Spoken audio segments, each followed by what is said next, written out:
हर जगह देखो तो लगता है सब लोग सक्सेसफुल हैं। इंस्टाग्राम पे कोई दुबई घूम रहा है, लिंक्डइन पे सब लोग प्रमोशन ले रहे हैं, यूट्यूब पे एक ही दिन में लाखों लोग लाखों रुपए कमा रहे हैं और मैं बस स्क्रॉल कर रहा हूँ और सोच रहा हूँ क्या मैं ज़िंदगी में फेल हो गया हूँ। बट वेट, क्या सिर्फ कंपैरिजन ही वजह है या फिर कुछ और डीपर चीज़ें हैं जो हमें यह फेलर वाली फीलिंग देती हैं। Number 1, the illusion of success. सबसे पहली बात, जो सक्सेस दिख रहा है वो सिर्फ हाईलाइटेड रील है। रियलिटी, किसी का प्रमोशन लिंक्डइन पे पोस्ट पे होता है लेकिन उसके पहले उन्होंने 5 रिजेक्शंस झेले होते हैं। किसी का मालदीव ट्रिप दिख रहा है लेकिन ईएमआई और डेब्ट की पोस्ट तो शेयर ही नहीं करते हैं। ऑफ कोर्स कोई भी इंस्टाग्राम बायो में ही नहीं लिखता कि part time depression, full time EMI भुगतान। Number 2, why do I feel like a failure. ये सिर्फ कंपैरिजन की वजह से नहीं है, कुछ और भी लेयर्स हैं।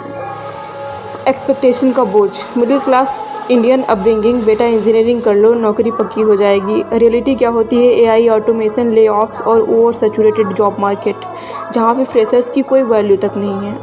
और हम अपनी ज़िंदगी अपने पेरेंट्स के अकॉर्डिंग चलाते रहते हैं क्योंकि हमें पहले से आइडिया नहीं होता और हमारे पेरेंट्स को भी उतना आइडिया नहीं होता है। एक और रीज़न है, हमें लगता है कि ज़िंदगी हम कंट्रोल कर रहे हैं लेकिन असली में सर्कमस्टेंसेस कंट्रोल करते हैं। आप चाहे कितनी भी मेहनत की हो, अगर आपके टाइम पे मार्केट क्रैश हो गया या एआई ने आपकी स्किल ऑब्सोलेट कर दी तो फेलर की फीलिंग नेचुरल है।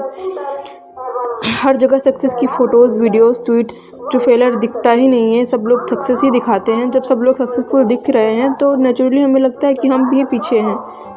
Number 3, the hidden bias of success. एक और चीज़ समझना ज़रूरी है, दुनिया हमेशा विनर्स को एम्पलीफाई करती है। मार्क जुकरबर्ग ने ड्रॉप आउट करके फेसबुक बनाया तो हर जगह उनका नाम है, लेकिन उनके बैच के 100 ड्रॉप आउट स्टूडेंट जो फेल हुए उनका कोई जिक्र नहीं। ये सर्वाइवरशिप बायस है। Number 4, middle class pressure cooker. Middle class families में एक और अलग लेवल का प्रेशर होता है। चाचा जी के बेटे का कनाडा पीआर हो गया, पड़ोसी की बेटी गूगल में लग गई और आप टायर 3 कॉलेज से जॉब ढूंढ रहे हो। भाई साहब, कंपैरिजन से ज़्यादा डेंजरस होता है अपने ही घर के अंदर वाली टॉन्ट्स। बेटा, शर्मा जी की लड़की का पैकेज मिला 20 लाख का, तुम्हारा कितना है? आंटी जी, मेरा भी है 20,000 का। Number 4, the AI era factor. Earlier एक ग्रेजुएट को एटलीस्ट एक जॉब डिसेंट नौकरी मिल ही जाती थी। अब एआई के टाइम में एक ग्रेजुएट के पास स्किल्स नहीं तो सब सीधा इररिलेवेंट हो जाता है। बीटेक, एमबीए डिग्री, सब की वैल्यू डाइल्यूट हो गई हैं। इस वजह से हम सक्सेसफुल लोगों के बीच में अपनी डिग्री को फेल होता हुए देखते रहते हैं। Number 6, the reality of success. यहाँ एक और ब्रूटल ट्रूथ है, सब सक्सेसफुल नहीं होते हैं और सबको होना ज़रूरी भी नहीं है।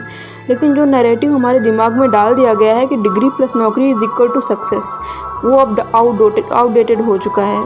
Sorry for the my tongue slipping. Number 7, why you really feel like a failure beyond comparison. Identity crisis, तुम्हें पता ही नहीं तुम्हारी वैल्यू की किस चीज़ में है। System failure, education system jobs के लिए नहीं सिर्फ मार्क्स के लिए बन गया है। अनरियलिस्टिक टाइमलाइंस, सबको लगता है 23 तक सेटल हो जाओ, 25 तक शादी, 23 तक घर। अनसर्टेनिटी ऑफ फ्यूचर, एआई, ले ऑफ्स, इन्फ्लेमेशन, सब मिला के लगता है फ्यूचर सिक्योर ही नहीं है। Number 8, the bigger question. सोच के देखो, तुम फेल्ड इसलिए फील कर रहे हो क्योंकि तुम्हारी वैल्यू सिस्टम सोसाइटी ने डिज़ाइन की है। तुम्हारी सक्सेस की डिफिनेशन भी बोरोड है। शर्मा जी के लड़के, इंस्टाग्राम इन्फ्लुएंसर